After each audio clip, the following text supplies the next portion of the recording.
नमस्ते मित्रों, श्री सत्यसाई लक्ष्मी मोहन विद्यालय से गामित प्रज्ञा एस आप सबका हार्दिक स्वागत करती हूँ। कक्षा 8 विषय हिंदी।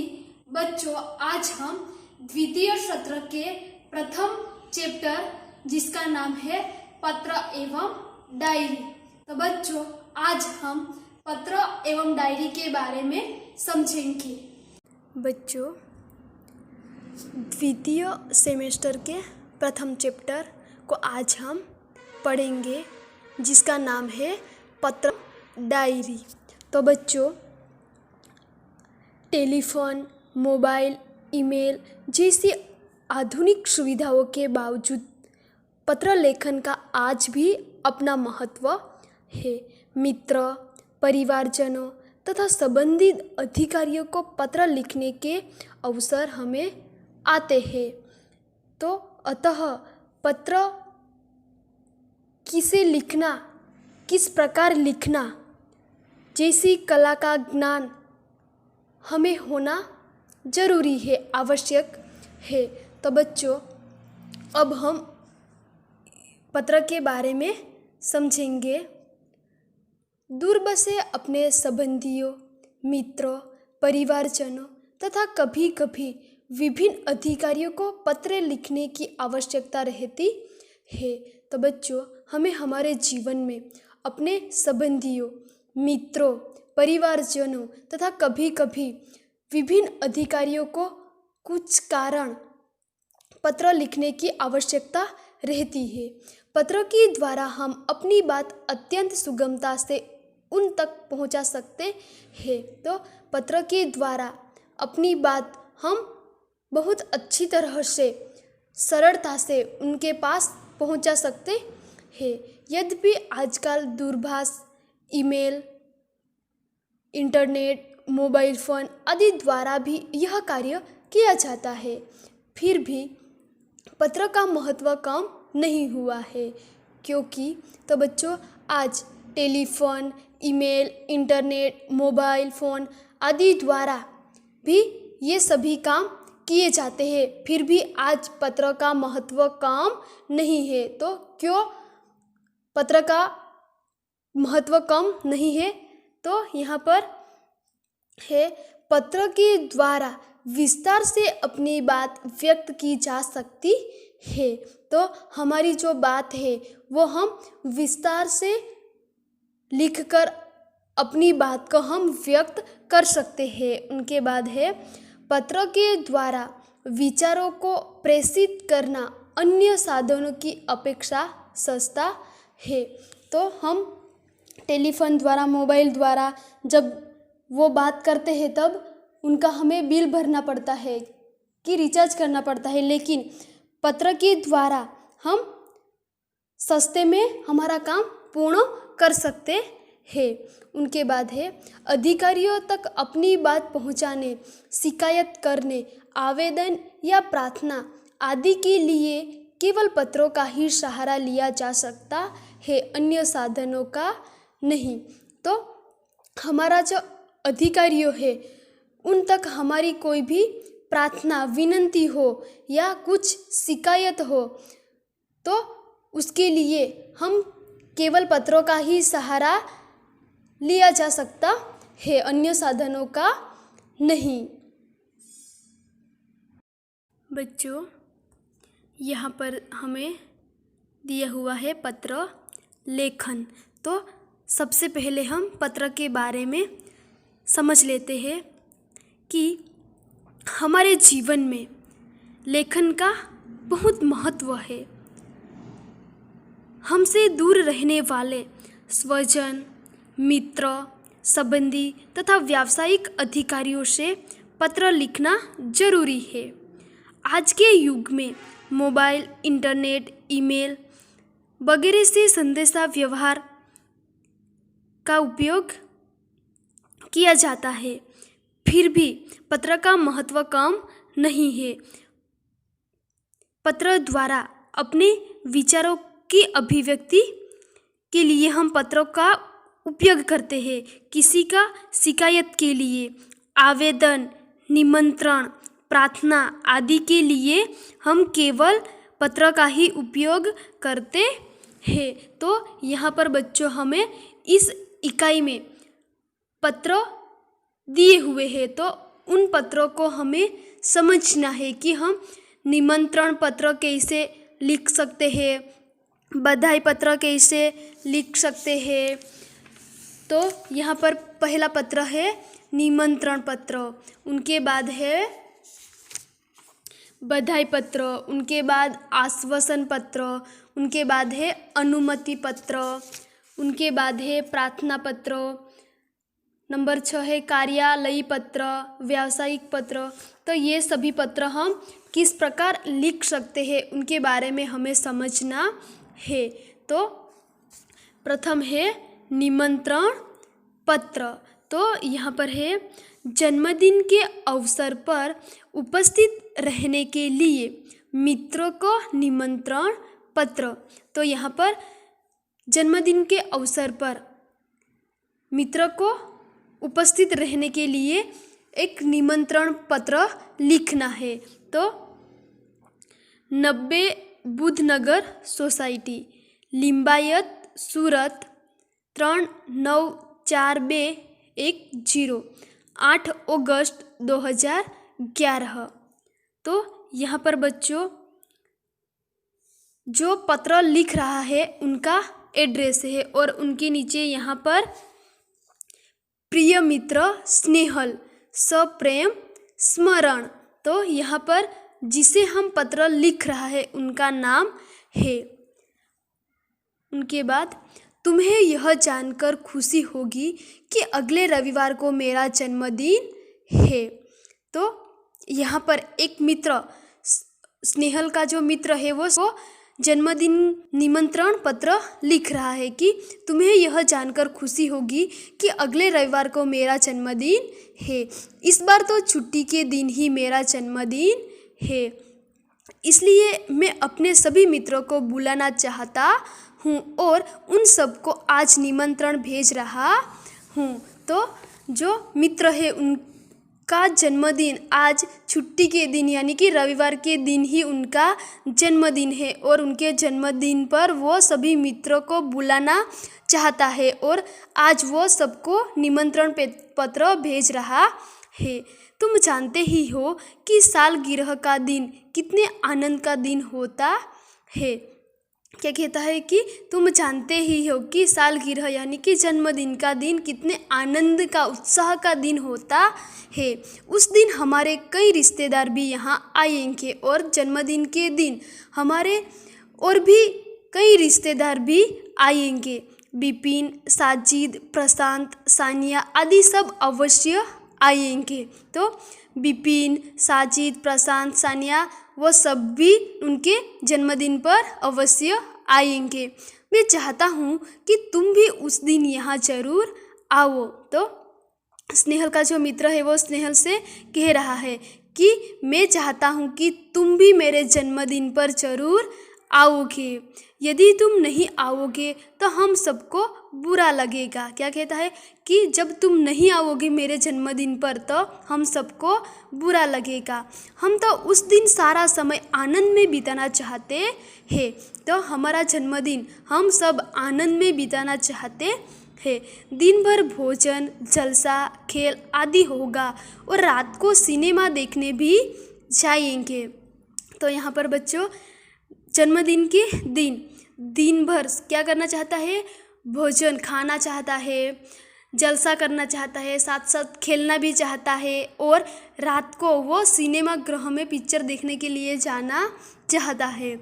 मुझे आशा है कि इस अवसर पर तुम भी ज़रूर आओगे और मेरे उत्साह और आनंद को बढ़ाओगे। तो क्या कहता है कि स्नेहल को कि स्नेहल का जो मित्र है जिसकी जन्मदिन है उनको आशा है कि मेरे इस अवसर पर तुम जरूर आओगे और मेरे उत्साह और आनंद को भी आप बढ़ाओगे। तुम्हारे माता पिता को सादर चरण स्पर्श। छोटे भाई कमल और बहन संगीता को प्यार। तुम्हारे आगमन की प्रतीक्षा करूँगा। तो लास्ट में क्या लिखता है साहिल कि तुम्हारे माता पिता को भी मेरा सादर स्पर्श, और छोटे भाई कमल और बहन संगीता को भी प्यार, तुम्हारे आगमन की प्रतीक्षा करूँगी। और नीचे लिखता है तुम्हारा प्रिय मित्र साहिल सा। तो बच्चों, इस प्रकार हम किसी को निमंत्रण पत्र भेजना है तो हम इसी प्रकार निमंत्रण पत्र लिख सकते हैं। बच्चों, दूसरा पत्र है बधाई पत्र। सालगिरह यानी कि जन्मदिन पर बधाई पत्र। बधाई यानी कि धन्यवाद देने के लिए, आशीर्वाद देने के लिए यह पत्र लिखा गया है कि हम किसी के निमंत्रण पर, हम जो उनके लिए घर, उनके जन्मदिन पर कि किसी भी प्रसंग में हम नहीं जा सकते हैं तो उसी के लिए हम बधाई पत्र लिख सकते हैं। तो यहाँ पर सालगिरह जन्मदिन पर बधाई पत्र। तो शांति सदन, रावपुरा, बड़ौदा, 10 अगस्त 2011। प्रिय मित्र साहिल, सो प्रेम स्मरण। तो यहाँ पर जो पत्र लिख रहा है उनका एड्रेस है और नीचे जिसे हम पत्र लिख रहे हैं उनका पता है। तो कल ही तुम्हारा पत्र मिला तो हम सब बहुत खुश हुए। हमें तुम्हारी सालगिरह का निमंत्रण भी मिला और यह जानकर विशेष प्रसन्नता हुई कि कल ही तुम्हारी सालगिरह है। तो साहिल का मित्र स्नेहल साहिल के जन्मदिन पर उनके घर न जा सके, इसलिए कई कारणसर वो जा सकता नहीं है, इसलिए वो ये पत्र लिख रहा है। तो लिखता है कि कल ही तुम्हारा पत्र मिला तो हमें बहुत खुशी हुई। हम तुम्हारी सालगिरह यानी कि जन्मदिन का निमंत्रण भी मिला और यह जानकर हमें विशेष प्रसन्नता हुई कि कल ही तुम्हारी जन्मदिन है। इधर माँ कुछ दिनों से बीमार रहती है और पिताजी को तो सुबह 10 बजे ही दफ्तर जाना पड़ता है। तो उनकी जो स्नेहल की जो माँ है वो कुछ दिनों से बीमार है और उनके पिताजी को सुबह 10 बजे ही दफ्तर यानी कि ऑफिस जाना है। दर्शना को भी सुबह स्कूल जाना पड़ता है और वह तो है भी छोटी। तो स्नेहल की जो छोटी बहन है उन्हें 10 बजे स्कूल जाना पड़ता है और वो भी उनकी छोटी बहन है तो उनका भी ख्याल रखना पड़ता है। उसी कारण घर का बोझ मुझ पर ही है और माँ बीमार है, बापूजी को पिताजी को सुबह ऑफिस जाना है और उनकी छोटी बहन भी दर्शना जो है वो स्कूल जाती है, इसलिए घर का सब बोझ स्नेहल पर ही है। अब तुम ही कहो यह सारा बोझ किसको सौंपकर तुमसे आ मिलूं। तो ये सब सारा बोझ है वो किसे सौंपकर वो मैं तुम्हें मिलने के लिए आऊं। मेरे दिल में तो बहुत होता है कि उस शुभ अवसर पर उड़कर तुम्हारे पास आ जाऊं। स्नेहल को तो इच्छा होती है कि जन्मदिन पर मैं उनके पास जाऊं और उनसे मिलूं, परंतु घर की स्थिति का विचार करके विवश हो जाता हूं और मन करते हुए भी नहीं आ सकता। लेकिन घर की स्थिति का विचार करके वो विवश यानी कि बेबस दुखी हो जाता है, लेकिन मन करते हुए भी वो नहीं आ सकता है। तुम तो अब 1 साल बड़े हो गए हो। हैं। इस अवसर पर मैं तुम्हें बधाई क्यों न दूँ, और इसलिए मैं इस प्रसंग पे, इस अवसर पे मैं तुम्हें बधाई धन्यवाद देना चाहता हूँ। मैं तो चाहता हूँ कि बार बार तुम्हारी सालगिरह आया करे और हमें खुशियाँ मनाने का मौका मिले, कि आपके जीवन में बार बार ऐसे जन्मदिन का दिन आए और हमें भी आपकी खुशियाँ मनाने का हमें भी मौका मिले। इस मंगल अवसर पर उपस्थित न रह सकते हुए भी मेरे दिल में तुम्हारे लिए शुभकामना है। तो आपके जन्मदिन के दिन मैं वहाँ पर उपस्थित न रह सकूं, लेकिन मेरे दिल में तुम्हारे लिए बहुत सारी ढेर सारी शुभकामनाएँ है। मैं चाहता हूँ कि ईश्वर तुम्हें चिरंजीव रखे और तुम्हारा नया वर्ष शुभदायी हो। तो स्नेहल चाहता है कि मैं चाहता हूँ कि ईश्वर तुम्हें चिरंजीव यानी दीर्घायु यानी कि लंबे आयुष्य, तो ईश्वर तुम्हें लंबा आयुष्य दे और तुम्हारा नया वर्ष शुभदायी फलदायी बने, ऐसा वो शुभकामना देता है। और नीचे लिखता है तुम्हारा मित्र स्नेहल। तो बच्चों इसी प्रकार हम बधाई पत्र लिख सकते हैं। उसके बाद बच्चों तीसरा पत्र है आश्वासन पत्र। तो जब कोई निराश हो जाता है, किसी कारण निराशा का अनुभव करता है, तो उसे आश्वासन देने के लिए हम किस प्रकार पत्र लिख सकते हैं। तो अब हम आश्वासन पत्र को देखते हैं। तो खेल महाकुंभ में असफल अच्छा प्रदर्शन नहीं करने पर सखी को आश्वासन पत्र। मातृछाया, स्टेशन रोड, कालूपुर, अहमदाबाद, 17 नवंबर 2011। प्रिय सखी जागृति, सप्रेम स्मृति। आज तुम्हारे पिताजी से फ़ोन द्वारा पता चला कि तुम खेल महाकुंभ में चक्र फेंक प्रतियोगिता में असफल रही हो।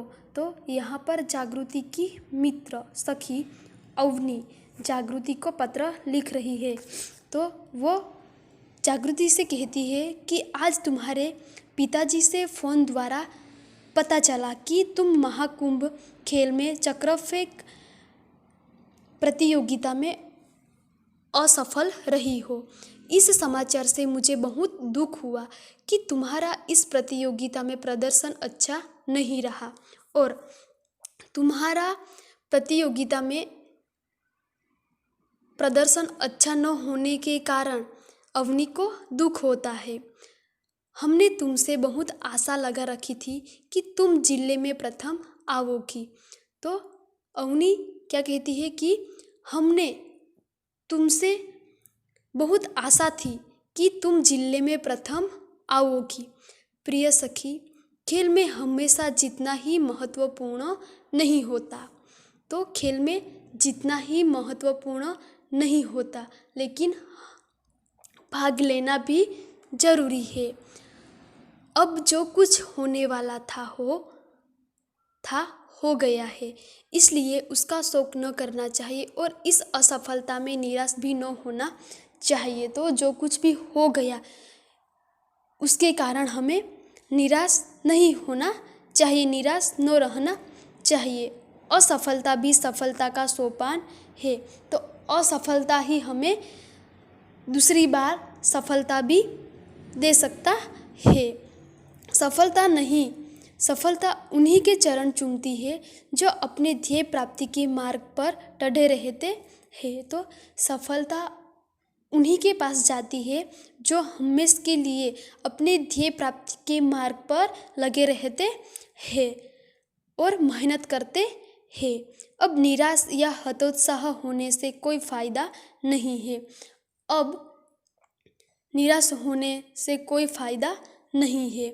मैं चाहती हूँ कि अब तुम दुगुने उत्साह से अभ्यास करो, तो अगले साल तुम्हें अवश्य सफलता मिलेगी और तुम अपने जिले में ही नहीं गुजरात में प्रथम आओगी। तो अब मैं चाहती हूँ कि अब तुम दुगुने उत्साह होकर अभ्यास में लगी रहो और अगले साल आपको ज़रूर सफलता मिलेगी और अपने ज़िले में ही नहीं लेकिन गुजरात में आप प्रथम आओगी। मुझे आशा है कि तुम मेरी बात मानोगी और अपने अभ्यास में मनोयोग से लग जाओगी। तो अवनी को आशा है कि तुम मेरी बात को मानोगी और अभ्यास में अपने मन से आप लग जाओगी। तुम्हारी नीचे लिखा है तुम्हारी सखी अवनी। तो बच्चों इसी प्रकार हम किसी को आश्वासन पत्र लग सकते हैं। बच्चों चौथा पत्र है अनुमति पत्र। अनुमति यानी कि आज्ञा पत्र। और दूसरा सब अर्थ है रजा पत्र। तो प्रवास में जाने की अनुमति के लिए पिता को पत्र। तो यहाँ पर बेटा अपनी पिता के पास प्रवास में जाने के लिए अनुमति के लिए पत्र लिखता है। जीवन भारती छात्रालय, स्टेशन रोड, दाहोद, 29 सितंबर 2011। पूज्य पिताजी, सादर प्रणाम। आपका पत्र मिला, सबकी कुशलता जानकर बड़ी खुशी हुई। आप मेरी जरा भी चिंता न करें। तो बेटा क्या कहता है कि आपका पत्र मिला, यानी कि पिताजी का पत्र मिला और सबकी कुशलता जानकर बड़ी खुशी हुई और आप मेरी जरा भी चिंता। आपको सूचित करते मुझे खुशी हुई है कि हमारी कक्षा के सब विद्यार्थी अगले महीने की 17 तारीख को अजंता इलोरा की गुफाएं देखने जाने वाले हैं। तो बेटे क्या कहते हैं कि आपको बताते हुए मुझे खुशी हो रही है कि हमारी कक्षा के सब विद्यार्थी अगले महीने 17 तारीख को अजंता इलोरा की गुफाएं देखने जाने वाले हैं। मैं भी उस प्रवास में सम्मिलित होना चाहता हूँ और मैं भी उस प्रवास में जाना चाहता हूँ। स्कूल बस की व्यवस्था की गई है। यह प्रवास 3 दिन का रहेगा और 800 रुपये का खर्च आएगा। तो जो ये प्रवास है वो 3 दिन का प्रवास रहेगा और 800 रुपये का खर्च आएगा। इस प्रवास में बहुत से दर्शनीय स्थल देखने को मिलेंगे और प्रवास के दौरान हमें बहुत सारे दर्शनीय स्थल देखने को मिले। मेरे सभी साथी मनीष, साहिल, श्रेया, जाकिर, वरीदा, गुरमीत और डेविड भी इस प्रवास में जाने वाले हैं और मेरे सभी साथी मित्रों मनीष, साहिल, श्रेया, जाकिर, वहीदा, गुरमीत और डेविड सभी भी प्रवास में जाने वाले हैं। मैं भी इस प्रवास में शामिल होना चाहता हूँ। आप पत्र द्वारा इस प्रवास के लिए मुझे अनुमति देने और 800 रुपये मनी ऑर्डर में से भेजने की कृपा करें। तो बेटे भी प्रवास में शामिल होना चाहता है और इसलिए पत्र द्वारा इस प्रवास के लिए पिता अनुमति दे और उनके लिए 800 रुपये मनी ऑर्डर में भेज दे। इसलिए बेटे अपने पिताजी को विनती करते हैं। पूजनीय माताजी को सादर प्रणाम, सोनल को प्यार। आपका आज्ञाकारी पुत्र रमेश। तो इस प्रकार बच्चों हम अनुमति पत्र लिख सकते हैं। बच्चों आज हम पहले वीडियो में 4 पत्र जैसे कि निमंत्रण पत्र, बधाई पत्र, आश्वासन पत्र और अनुमति पत्र के बारे में समझा। अब जो बाकी है उनके बारे में हम अगले वीडियो में समझेंगे।